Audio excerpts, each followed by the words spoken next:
Hey all, Tom Moran here from Tom's Big Spiders. This episode, we're going to be doing a little update and rehousing with my Brachypelma klaasi, or Mexican Pink Beauty. Got this one as a freebie several years ago, and at the time wasn't really into Brachypelma species, but boy, has she risen to the top of my list as far as favorite spiders. I absolutely adore this. And I think that's one of the fun parts of this hobby for those of us who are in it and tend to buy a lot of species, is that you pick something up, you don't know all that much about it, you do your research, but it isn't until you actually raise them and grow them up that you sometimes find out that, hey, this is an amazing spider.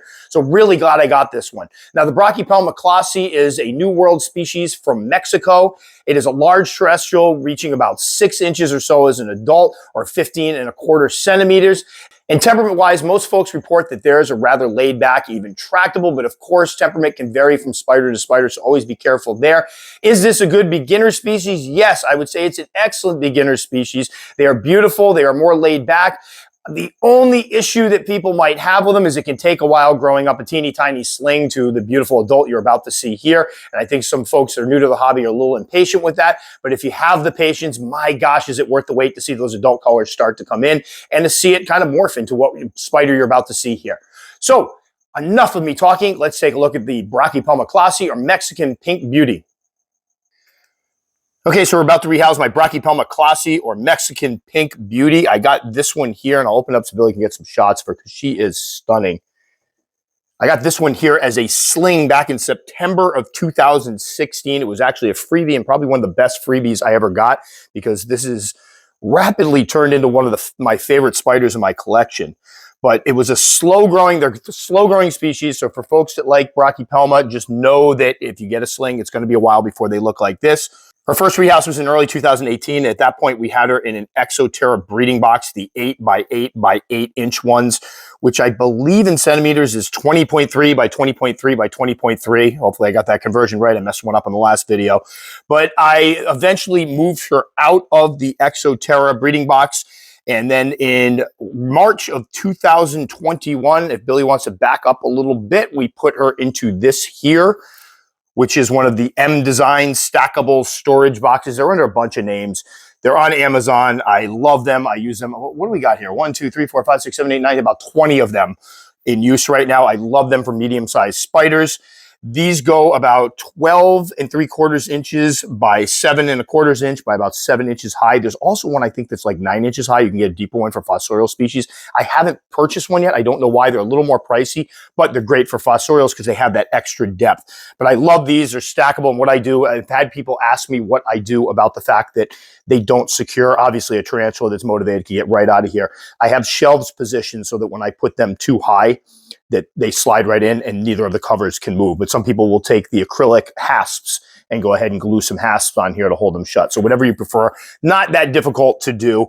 But she's been in this one for obviously close to 2 years now. And when we last moved her, she was about 3½ inches or 9 centimeters or so. And now I would guess she's probably, I don't know, I guess if you stretch out, probably about the 5-inch range. So she's put on some decent size in 2 years. And this is close to being, this is a young adult spider.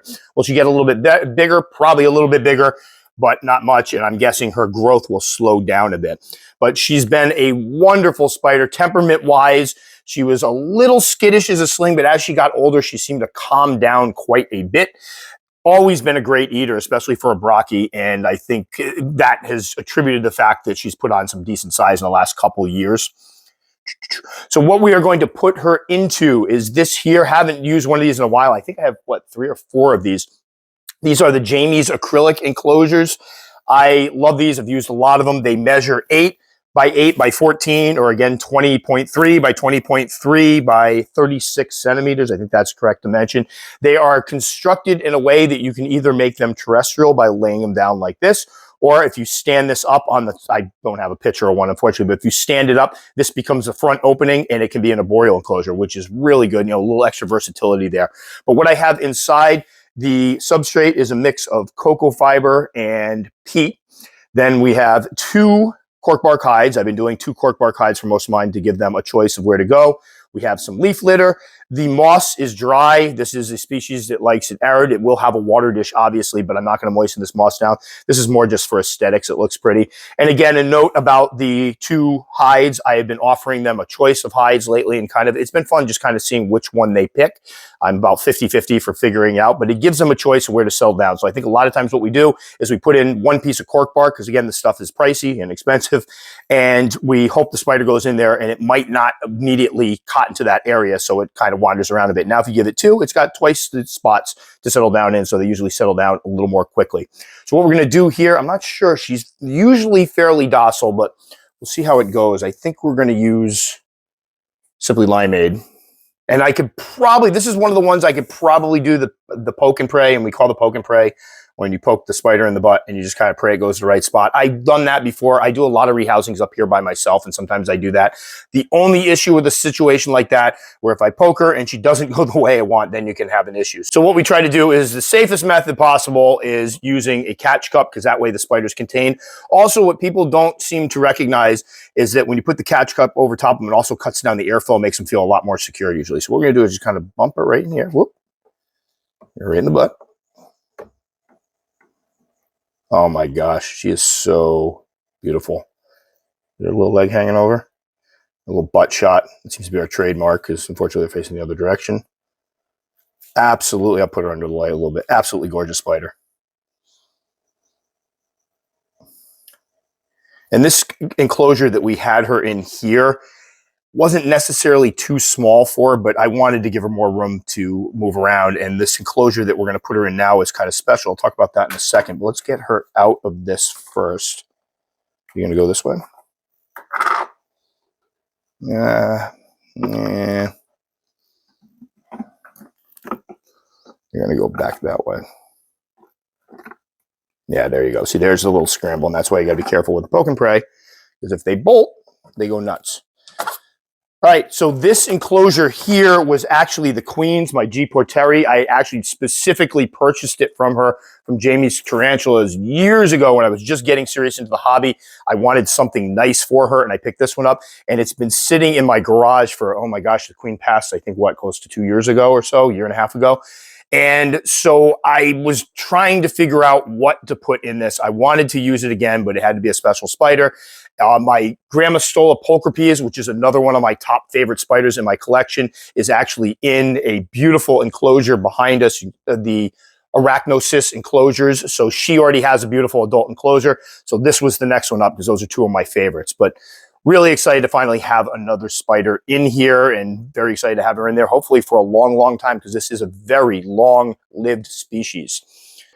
So I'm not going to go crazy on the husbandry, because I did a whole husbandry video on her the last time I rehoused her in March of 2021. But just temperature-wise, again, this is a species, room temperature. And when we say room temperature, mid-60s or so, perfectly fine. Even lower. Brachypelma do really well when it gets a little bit cooler. And up to usually 85 or so here in the summer, 80, 85 now. So she's been kept at both temperature ranges. At the old house, the old tarantula room, it would dip down the high 60s. Now, in this wintertime here, it's usually right around 73, although on the really cold days, sometimes the heat fails to keep up and it can dip a little bit. And then in the summertime, again, high 70s to mid 80s or so, they do just fine. She eats great. Right now, I'm feeding her as an adult, usually about once a month or so. I'm not trying not to go overboard with my adult tarantulas. I used to feed everybody on a 1-week schedule. Now I will check them, do maintenance and everything once a week, but usually I feed them about once a month, and she'll get 2 or 3 crickets, sometimes 4 crickets, and that seems to do her just fine. So there we go, Brachypelma klaasi, Mexican Pink Beauty, absolutely stunning spider. Eventually, I'm going to have to do a list of my top favorite spiders in my collection, and you can bet that this one will be on it. So I'll be interested to see which of those cork bark hides she chooses, if she chooses any at all. I've had a couple that have just filled them in and not used them, but that's okay. I've been trying to, with all of my spiders, even the ones that are so-called terrestrials, to give them enough substrate and a couple different cork bark hides to kind of create burrows under if they would like. Because I think in the past, a lot of them I kind of forced in situations where they couldn't burrow. I didn't give them a lot of substrate, kept them more shallow containers. Now I'm finding that for some species, not all, if I give them that room to dig and give them some extra cork bark, they will sometimes create nice little burrows underneath, which again is going to lead to a more secure spider. So time will tell if she uses any of them. I'll definitely keep folks updated in that area. So that will do it for this one. You guys know the routine. If you want to subscribe, you can click the little circle right up in there. I'm going to put the rehousing for March 2021 down here. I will probably put the other one up here, or maybe best for viewer. We'll see. It'll be a surprise. As always, you take the time to comment. I will take the time to respond. Just know it can take me a couple days because I tend to get busy. I tend to get a lot of comments. Guys, stay safe. Catch you all next time.